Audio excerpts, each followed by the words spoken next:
الحمد لله نحمده ونستعينه ونستغفره ونعوذ بالله من شرور أنفسنا ومن سيئات أعمالنا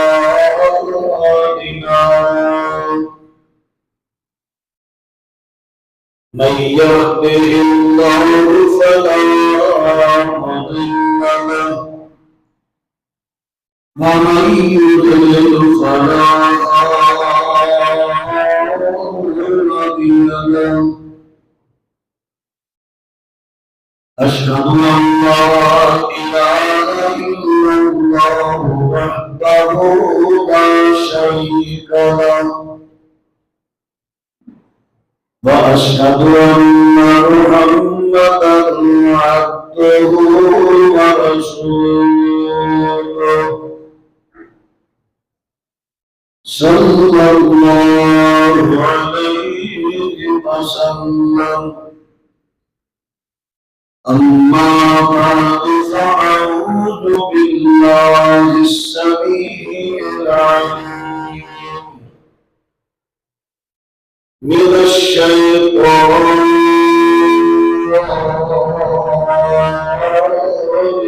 الرجيم الذين يؤمنون بالغيب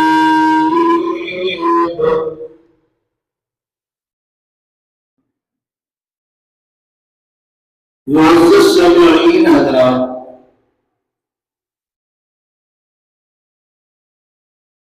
کئی مہینوں سے قرآن پاک کی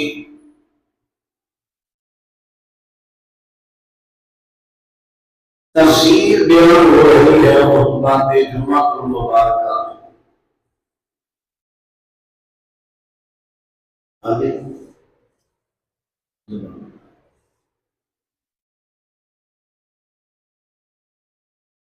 اور کچھ خطبات جمعہ المبارکہ سے ایمان بالغیب،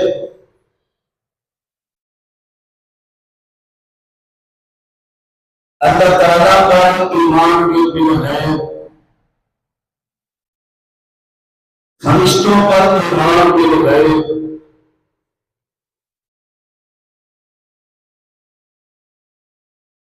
انبیاء رسل پر، خصوصاً آخری پیغمبر پر ایمان بالغیب،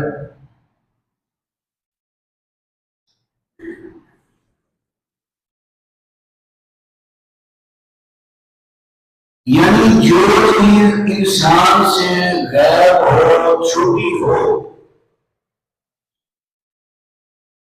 اس کا ذکر اللہ اور اس کے رسول فرمائے،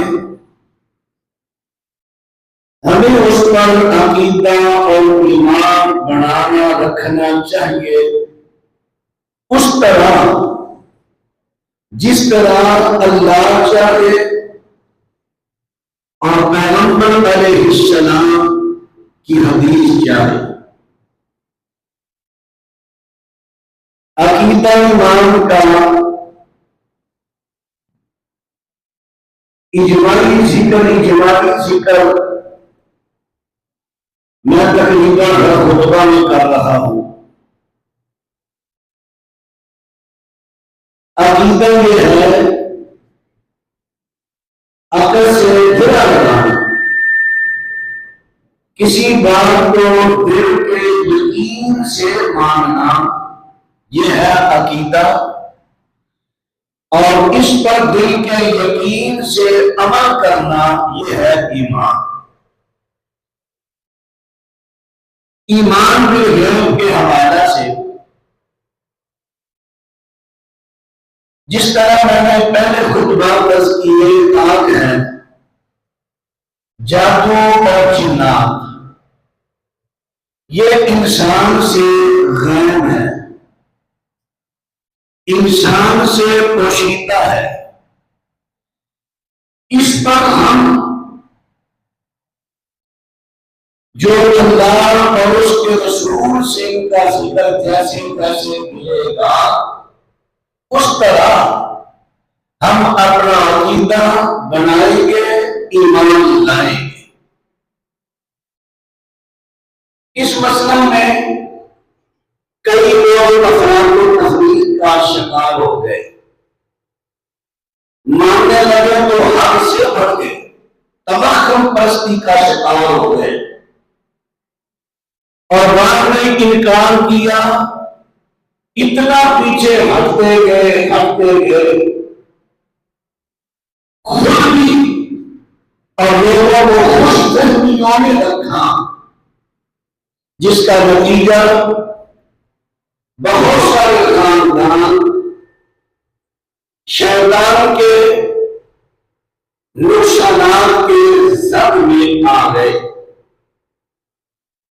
تو آئیے جو شریعت مطہرہ بیان کرتی ہے اس کے مطابق عقیدہ رکھیں، ایمان نہ۔ سورہ ہجر آیت نمبر 47، وَمَا وَالْجَانَّ خَلَقْنَاهُ مِن قَبْلُ مِنْ نَارِ السَّمُومِ، ہم نے جنات کو پیدا کیا انسانوں سے پہلے، کس چیز سے پیدا کیا؟ من نار السموم، من نار السموم، آگ کی سموم سے، آگ کی سموم سے۔ سموم کیا ہے؟ سموم مبارکے کے اوزان میں سے ایک ورد ہے فرول، اس کا وزن پر ہے سموم۔ جہاں کہیں کوئی لفظ بولے گا یہ سیدھا مبالغے کا ہے، مبالغہ آتا ہے اس میں بہت زیادہ زور دے کے معنی، یعنی یہ چیز بہت زیادہ بہت ہوتا ہے مبالغے کا سیدھا، اور مبالغے کے الفاظ اس کے معنی جس میں شدت و کثرت پائی جاتی۔ اب ہے لغوی اس کا معنی السموم، عربی نظام کے اعتبار سے السموم الريح الحارة النافذة في مسار البدن، ایسی بہت گرم ہوا۔ ہمارے یہاں جب گرمی ہوتی ہے تو گرم شدید ہوا چلتی ہے، جسے کہا جاتا ہے آج لو بڑی چل رہی تھی، لو اتنی شدت کدھر بھی نہیں، بعض علاقوں میں بہت شدت ہے۔ یہ گرم ہوا جو چلے اور انسان کے مسام میں سے داخل ہو کر اندر جائے اسے کہتے ہیں سموم۔ میں یہ بات آپ کو اس لیے کر رہا ہوں، ہمارے ہی بعض علماء جنات کے انسان کے بدن میں حلول کے قائل نہیں، بعض دخول کے بھی قائل نہیں۔ کہاں کیا ایمان، کہاں کیا عقیدہ؟ بعض دخول کے قائل ہیں، حلول کے قائل ہیں۔ انشاءاللہ میں کوشش کروں گا اس کی وضاحت کریں۔ اب سماعت فرمائیں، لسان و قلم انہوں نے جو بات کیا وہ بھی سماعت فرمائیں۔ النار الذی لا دخان لہا، سموم ایسی آگ کو کہتے ہیں جس کا دھواں نہ ہو، لاکھ دکھانا، کوئی دھواں نہ ہو، کسی قسم کا دھواں نہ ہو۔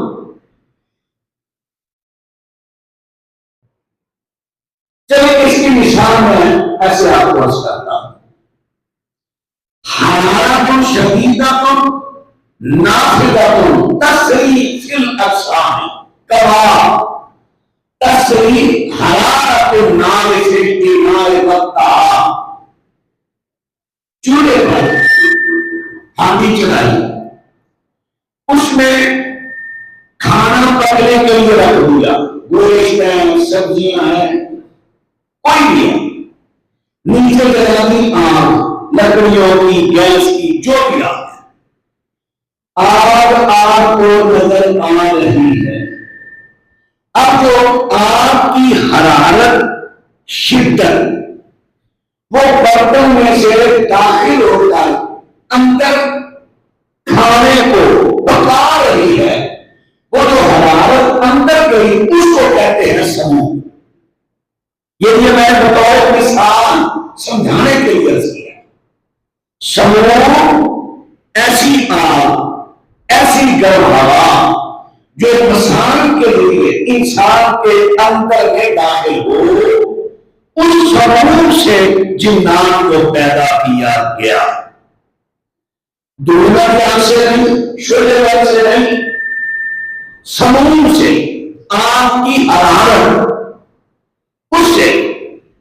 اب اس آگ جس سے یہ پیدا ہوئے، اس کا کام ہے مسام سے اندر داخل ہونا، تو یہ تو پیدائش کی ان کی ہے، تو پھر ان کا اندر داخل ہونا اس کا کیسے انکار ہے؟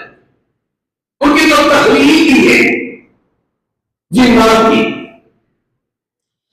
اللہ اکبر، یہ بھی ان کی پیدائش، اور جو انسان کو قرآن نے کہا انسان سے پہلے جنات پیدا ہوئے۔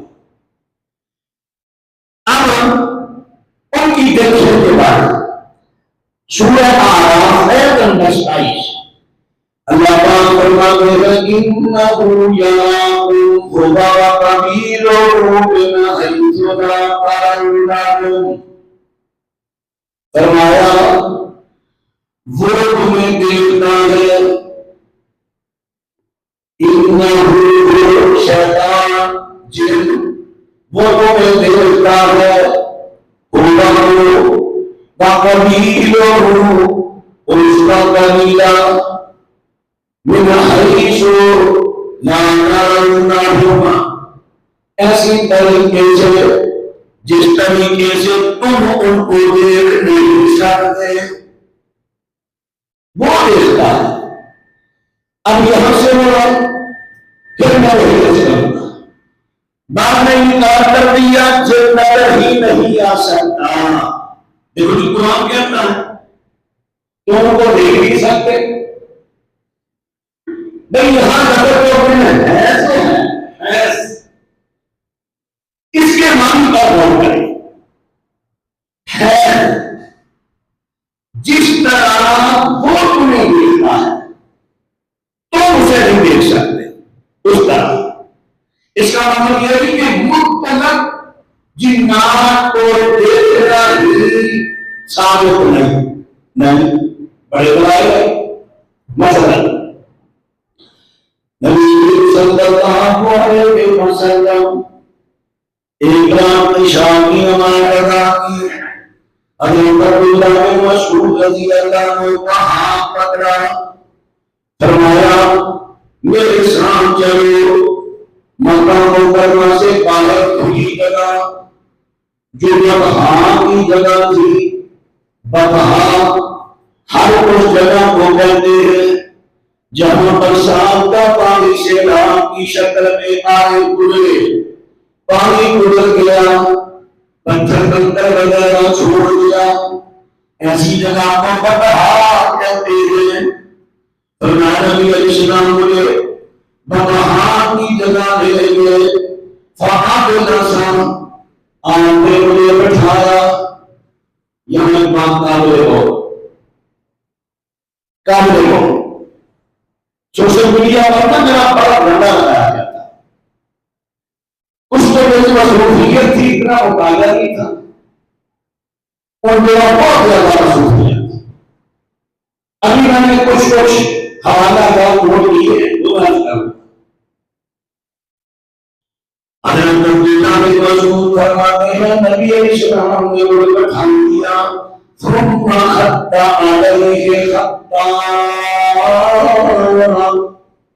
پھر آپ نے مجھ پر دائرہ لگایا، میرے گرد دائرہ۔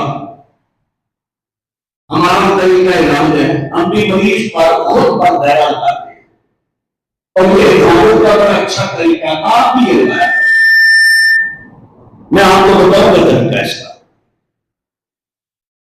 نبی علیہ السلام نے حضرت عبداللہ بن مسعود پر دائرہ لگایا، پھر آپ نے فرمایا لا تبرحن خطنا فإنه سينتهي إليك الجان فلا تكلمهم فإنهم لا يكلمونك۔ اے عبداللہ ایسا کرنا، یہ میں نے جو آپ پر دائرہ لگایا، خط کھینچا، بول دائرہ لگایا، آپ نے اس دائرے سے باہر نہیں نکلنا، دائرے سے باہر نہیں نکلنا۔ پھر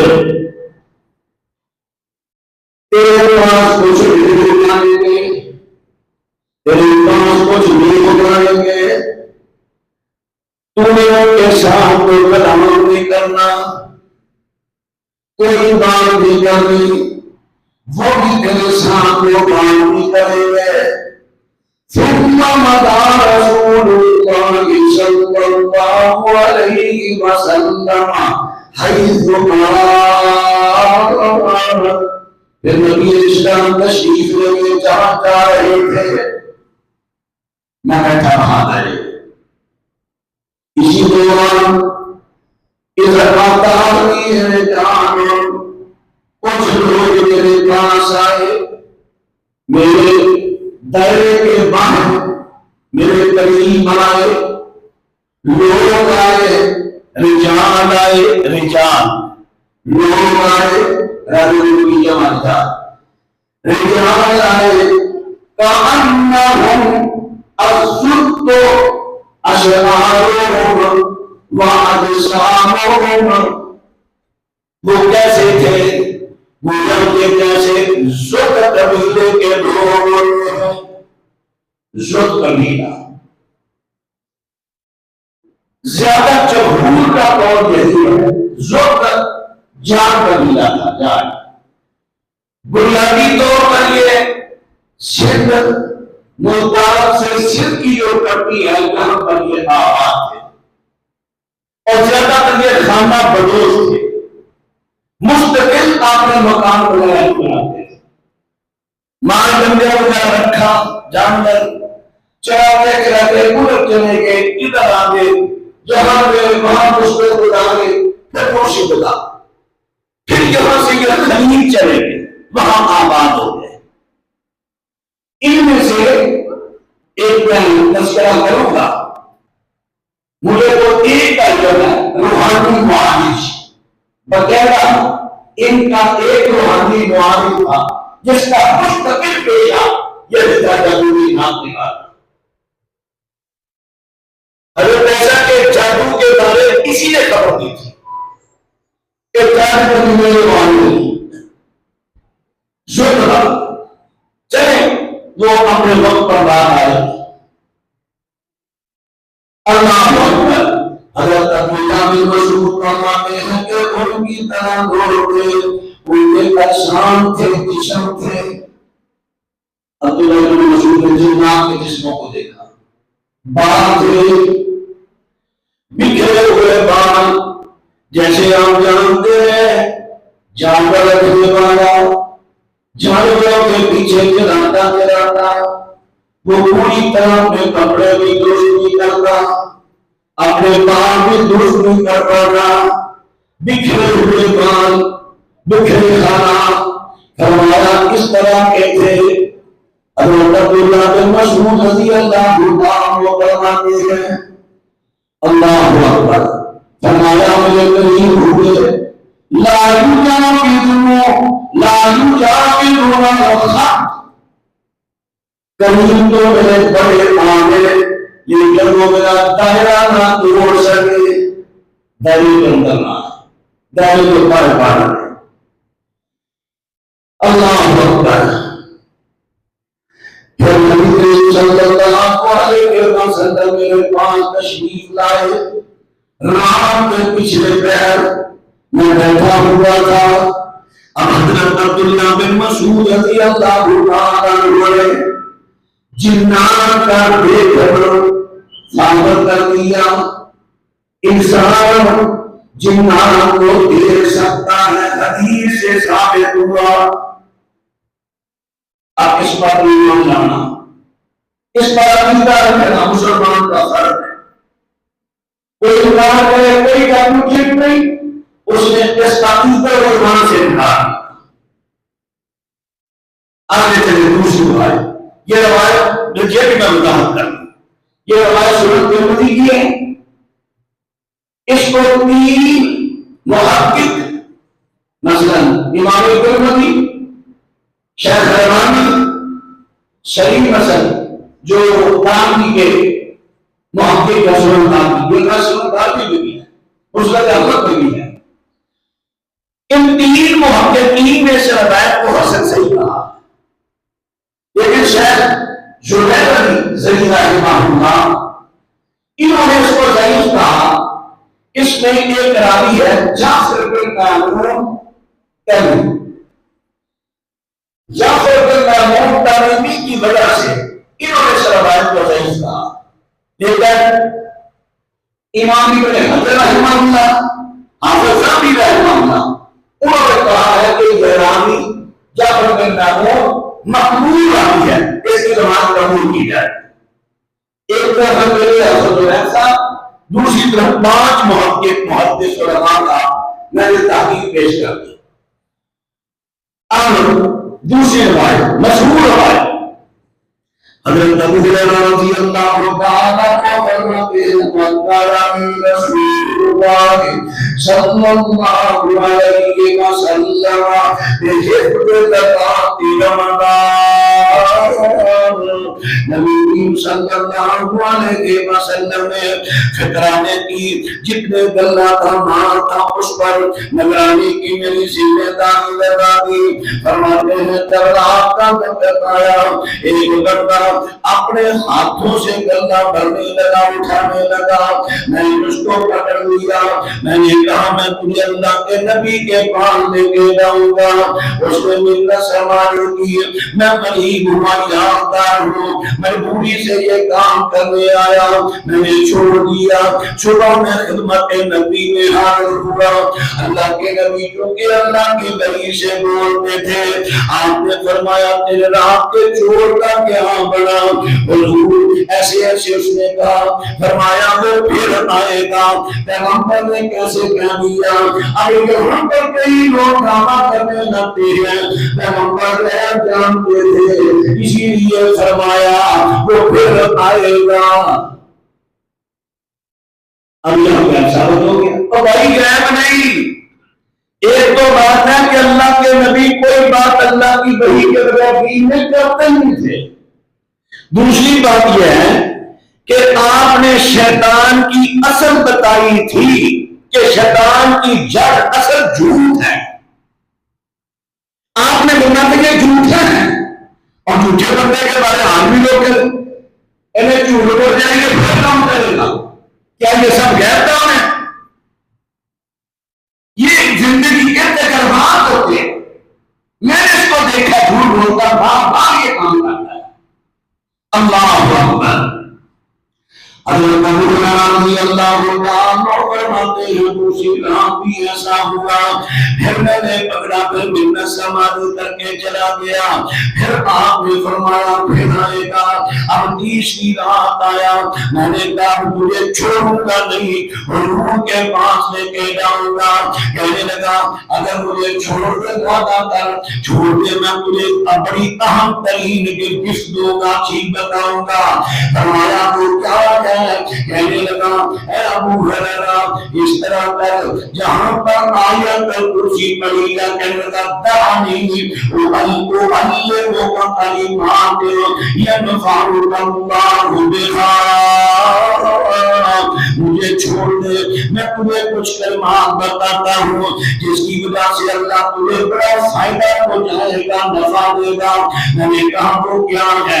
کہتا اذا قضیت الی فراشک فقرأ آیت الکرسی، جب تم اپنے بستر پر سونے کے لیے آئے آیت الکرسی پڑھ لیا کر، کیوں؟ فإنک لن یزال علیک من اللہ حافظ، اللہ کی طرف سے ایک محافظ مقرر ہو جائے گا، کب تک؟ لا ینالو، صبح تک وہ محافظ دائیں بائیں نہیں ہوگا، مکمل ڈیوٹی دے گا۔ فرمایا وَلَا يَقْرَبَنَّكَ شَيْطَانٌ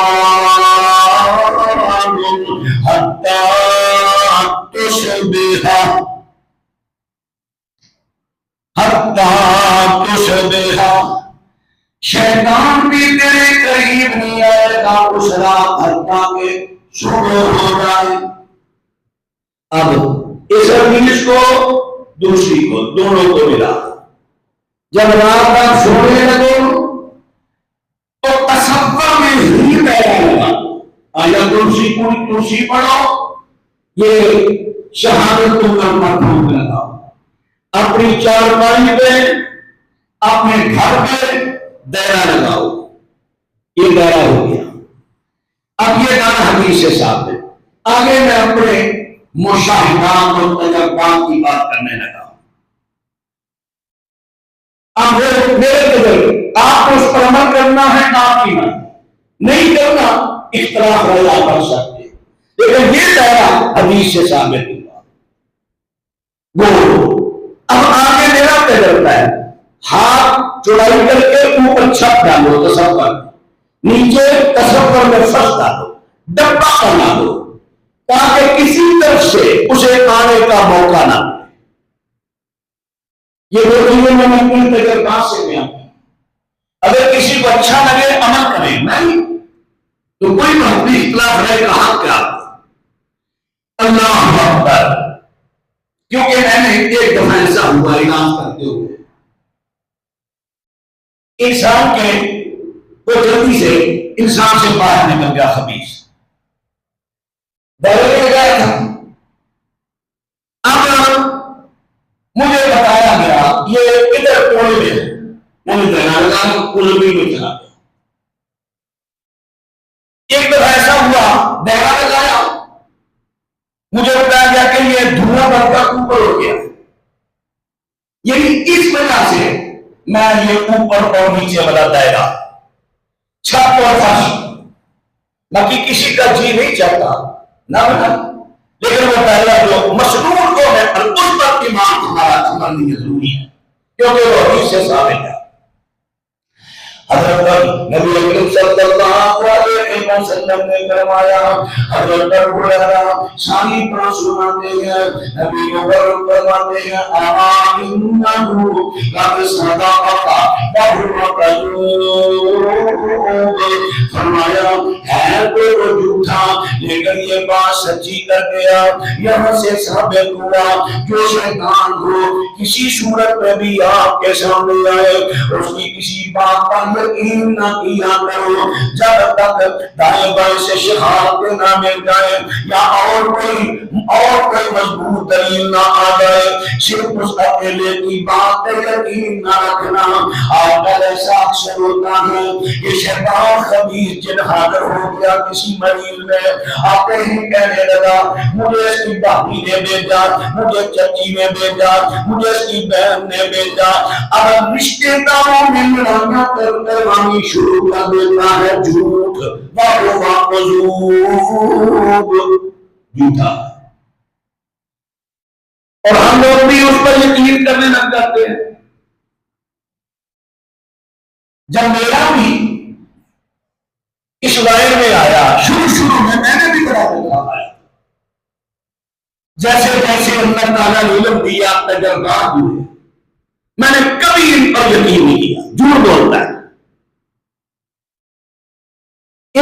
مقصد ہوتا ہے لوگوں میں لڑائی کرانا، اور میں تو اکثر دوستوں کو کہتا ہوں 96-97% جادو شیطان خود کرتا ہے انسانوں کا، بمشکل 2 سے 3% جادو انسان کراتے ہیں انسانوں کو بمشکل۔ وہ جب بتا بھی دے پتا چل بھی جائے اس میں سے 90% جھوٹ ہوتا ہے۔ اتنی جلدی یقین کر کے ایک دوسرے کے ساتھ لڑائیاں آنا شروع کر حضرات کا بات توجہ کرنا دے جانا۔ 2 حدیثیں میں نے عرض کر دی ہیں، جنات کو انسان دیکھ سکتا ہے، جنات کو انسان دیکھ سکتا ہے۔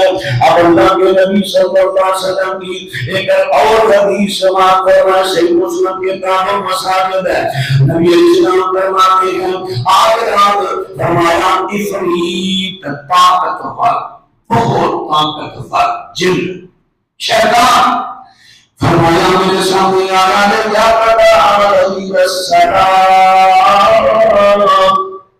تاکہ میری نماز کو خراب کر دے، نماز خراب کرنے کے لیے آیا۔ یہ تو عام ہے، اللہ کے نبی سے یہ دلیل مل گئی۔ اب یہ تو کام عام ہے، اکثر و بیشتر مریضوں کو نماز پڑھنے نہیں دیتے۔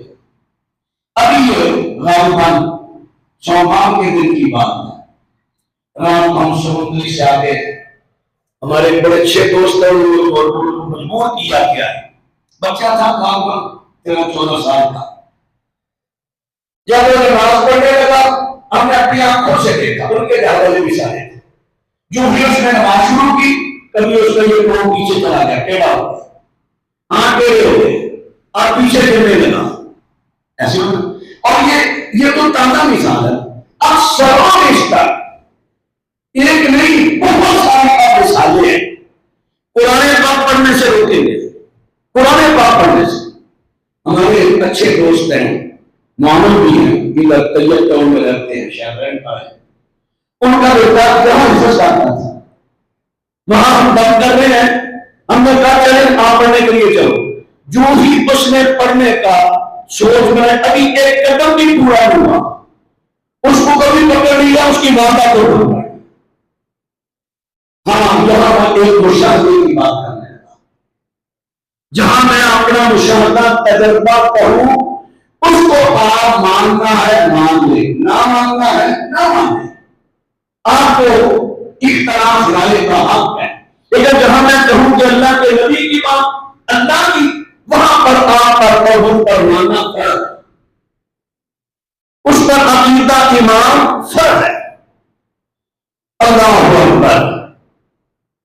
اب میں مشاہدے کی بات کرتا ہوں، یہ ہے آٹو جادو، آٹو یعنی یہ جب نماز پڑھے گا تب اس کو جادو ہے، جیسے آپ بھی کہتے ہیں یہ چیز آٹومیٹک ہے، یا فلاں چیز خود بخود جو مشین چلے گی، یہ آٹو جادو ہوتے ہیں۔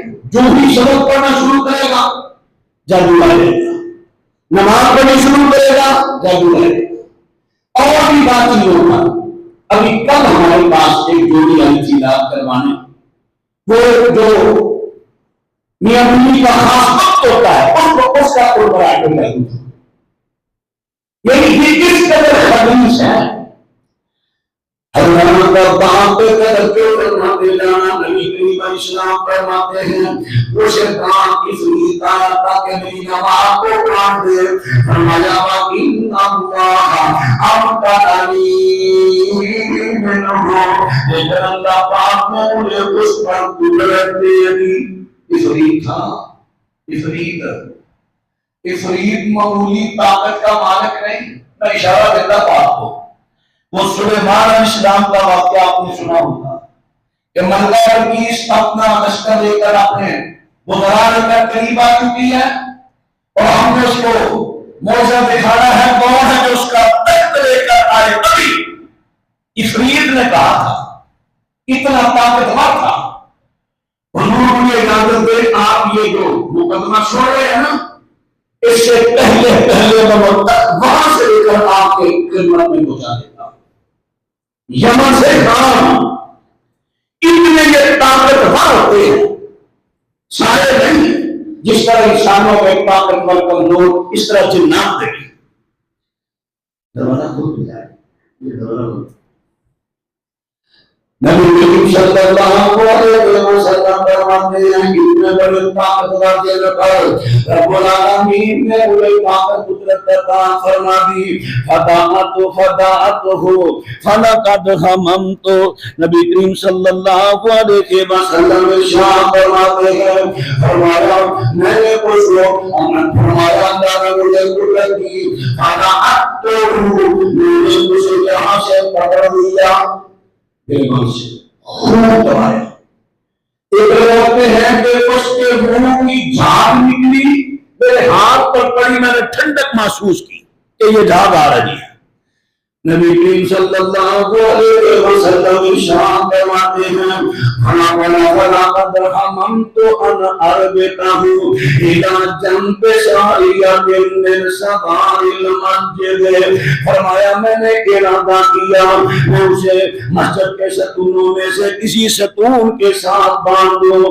پھر نبی اکرم علیہ السلام فرماتے ہیں مجھے اپنے بھائی حضرت سلیمان کی دعا یاد آ گئی، رب اغفر لی وہب لی ملکا لا ينبغی لأحد من بعدی، اے اللہ مجھے بخش دے اور مجھے ایسی سلطنت عطا کر دے میرے بعد ایسی سلطنت کسی کو نہ عطا نہیں ہو۔ حضرت سلیمان کی کیسی سلطنت تھی، فَحُشِرَ لِسُلَيْمَانَ جُنُودُهُ مِنَ الْجِنِّ وَالْإِنسِ وَالطَّيْرِ فَهُمْ يُوزَعُونَ۔ فرمایا اللہ پاک نے حضرت سلیمان کے لیے جنات کے لشکر، انسانوں کے لشکر، پرندوں کے لشکر ان کے متحد کر دیے، پھر ان کی وہ چھانٹی کرتے تھے، پرندے الگ ہو جاؤ، جنات الگ ہو جاؤ، انسان الگ ہو جاؤ، پھر ان کی ذمہ داریاں ان کی ڈیوٹی لگاتے تھے۔ اس سے دو چیزیں ثابت ہوئی، ایک تو یہ ثابت ہوئی اس طرح کی سلطنت اللہ پاک نے سلیمان کے علاوہ کسی کو نہیں دی۔ دوسری بات ثابت ہوئی جب جنات کے لشکر کو الگ کرتے تھے دیکھتے تھے تب ہی تو ان کو الگ کرتے تھے۔ جنات کا دیکھنا ثابت ہوا۔ اب پھر وہ جو قرآن کی آیت ہم نے پڑھی ہے، قرآن پاک میں جو یہ آیا ہے إِنَّهُ يَرَاكُمْ وَهُوَ وَقَبِيلُهُ مِنْ حَيْثُ لَا تَرَوْنَهُمْ، فرمایا وہ اور اس کا لشکر تمہیں دیکھتا ہے تم اسے نہیں دیکھتے۔ پھر اس کا مطلب کیا ہوگا؟ ایک حدیث آ رہی ہے، قرآن کی آیت ہے، نبی سلیمان جنوں کو دیکھتے تھے، حضرت نے دیکھا، صحابہ نے دیکھا، اور بھی بڑے سارے واقعات ہیں۔ دوسری طرف قرآن کی آیت آپ ہم دیکھ نہیں سکتے، بھائی یہاں پر جو حیث ہے نا اس پر غور کیا جائے مسئلہ سمجھ میں آ جائے گا۔ جس طرح وہ تمہیں دیکھتے ہیں تم ان کو نہیں دیکھ سکتے۔ جنات یہ دیوار کے ادھر ہیں، ہم ادھر ہیں، وہ دیوار کے اندر سے ہمیں دیکھ رہے ہیں، دیوار کے لیے کوئی پردہ نہیں، ہم ان کو اس طرح دیکھ نہیں سکتے۔ جن سامنے کھڑا ہے وہ میرے اندر کے سارے پاس دیکھ لے گا، سارے پاس دیکھ لے گا، اس کا دل ہے، اس کا جگر ہے، آنکلیاں فلاں فلاں فلاں، ہمارے سامنے جن آ جائے ہم اس کے اندر کے پاس بھی دیکھ سکتے۔ یہ ہے جس طرح وہ تمہیں دیکھتے ہیں تم اس طرح نہیں دیکھ سکتے۔ یہ پردے دیواروں کے، یہ کپڑوں کے مارے لیے، ہاں پتہ ہے وہ کیا ہے؟ نبی اکرم صلی اللہ علیہ وسلم ارشاد فرماتے ہیں سَتَرُ مَا بَيْنَ أَعْيُنِ الْجِنِّ وَأَوْرَادِ بَنِي آدَمَ إِذَا دَخَلَ أَحَدُكُمْ الْخَلَاءَ أَن يَقُولَ، فرمایا جب تم میں سے کوئی بندہ واش روم جائے، بیت الخلاء جائے، فرمایا یہ دعا پڑھ لو بسم اللہ اللہم انی اعوذ بک من الخبث والخبائث. فرمایا یہ دعا تمہارے سطر شرمگاہ اور جنات کی آنکھوں کے درمیان پردہ بن جائے گی. جنات تمہیں دیکھ نہیں سکیں گے. یہ ہے پردہ. اور اکثر و بیشتر لوگ یہ دعا پڑھتے ہی نہیں، یہ دعا پڑھتے ہی نہیں. اور شیاطین جادوگر جنات واش روموں میں حاضر ہوتے ہیں. گندی جگہ ہے نا، وہ گندی جگہ کو پسند کرتے ہیں. مسلمان جنات صاف جگہ کو پسند کرتے ہیں. اور جو دعا نہیں پڑھ کے جائے گا پردہ نہیں رہا، وہ اس پر فوراً جادو کرے. اپنے اثرات ڈالیں. بچوں کو بھی یہ دعا یاد کراؤ، بچوں کو بھی خود بھی یاد کرو جن کو یاد نہیں. اللہ اکبر. یعنی ثابت صحیح سے کیا ہوا؟ اگر جنات سے آپ پردہ میں رہنا چاہتے ہیں، اللہ کے نبی صلی اللہ علیہ وسلم نے جو معمولات بتائے، جہاں جہاں جو ذکر آپ نے فرمایا، صبح کے اذکار، شام کے اذکار، گھر سے نکلنے کے اذکار، گھر داخل ہونے کے اذکار، اسی طرح واش روم میں جانے کا دعا، اسی طرح اور بھی جہاں جہاں اللہ کے نبی نے دعائیں بتائی، اذکار بتائے، جیسے جیسے پڑھتے جاؤ گے اللہ پاک کی حفاظت میں رہو گے، وگرنہ تم ان کا شکار ہو جاؤ. وَمَن يَعْشُ عَنْ ذِكْرِ الرَّحْمَنِ نُقَيِّضْ لَهُ شَيْطَانًا. جو بندہ ہمارے دین سے پیچھے ہٹتا ہے، ہم اس پر شیطان مسلط کر دیتے ہیں. اللہ اکبر. اب اللہ کے نبی صلی اللہ علیہ وسلم ارشاد فرماتے ہیں، آپ نے فرمایا پھر مجھے اپنے بھائی سلیمان کی دعا یاد آ گئی. میں نے کہا اس کو قید کرنا، پکڑنا. یہ حضرت سلیمان علیہ السلام کو اللہ نے خواب دیا تھا، تو میں نے اس کو قید نہ کیا. اس حدیث سے ثابت ہوا جنات وغیرہ کو قائد کرنا مناسب نہیں. مجھے شروع میں کسی نے مشورہ دیا، میں نے ایک دن چلا کشی کہہ لو، میں نے ایک دن 1.5 گھنٹے کا چلا کیا کسی کمرہ میں بیٹھا تنہائی. جب میں نے اٹھا، کیونکہ ایک دن میں چلا پورا تو نہیں ہو جاتا، جب میں اٹھا تو مجھے اس حدیث کی طرف میری توجہ ہوئی. میں نے کہا میں تو بہت غلط کام کر رہا ہوں. اللہ کا شکر ہے میں نے کوئی چنتا نہیں کیا، کوئی میں نے نہیں کیا.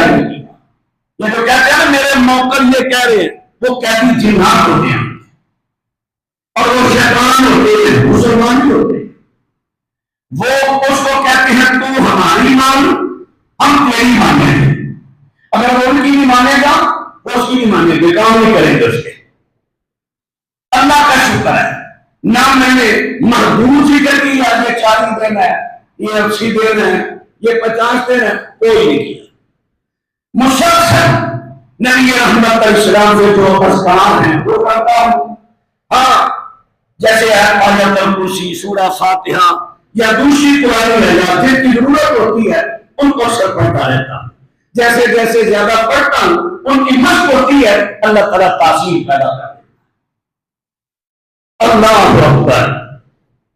حضرات میں جنات کی قسمیں بیان کرتا ہوں. نبی مکرم صلی اللہ علیہ وسلم فرماتے ہیں الجن ثلاثۃ اصناف فشرك لهم اجنحة يطيرون في الهواء وشرك حيات وكلاب وشرك يهلون ويزعنون.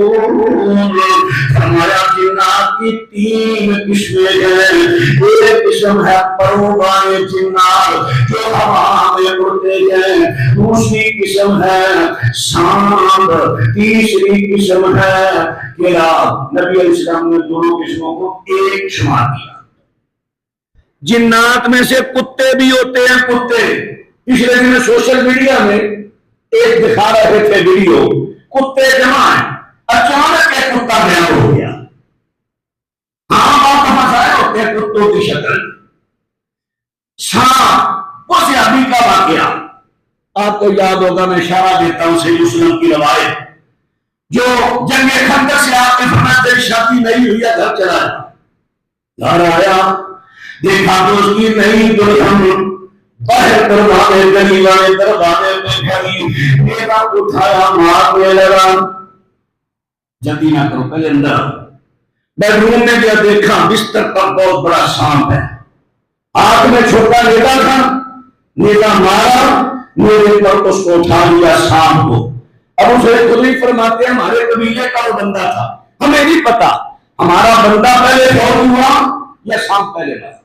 نبی علیہ السلام کے پاس گئے، حضور اکلوتا بیٹا ہے، نئی شادی ہے، دعا کیجیے اللہ زندگی دے اس کو زندہ کر دے. آپ نے فرمایا نہیں، اس کے لیے بخشش کی دعا کرو. فرمایا مجھے پتا چلا ہے مسلمان جنات کی ایک جماعت مدینہ میں آئی ہے، جس کے گھر میں کوئی سانپ ظاہر ہو اس کو 3 دن آواز دو، پھر اسے مارو اگر نہ جائے. یعنی اس حدیث سے ثابت ہوا وہ سانپ جن تھا. یہ 2 حدیثیں، اس کی اقسام. اور تیسری قسم نبی علیہ السلام فرماتے ہیں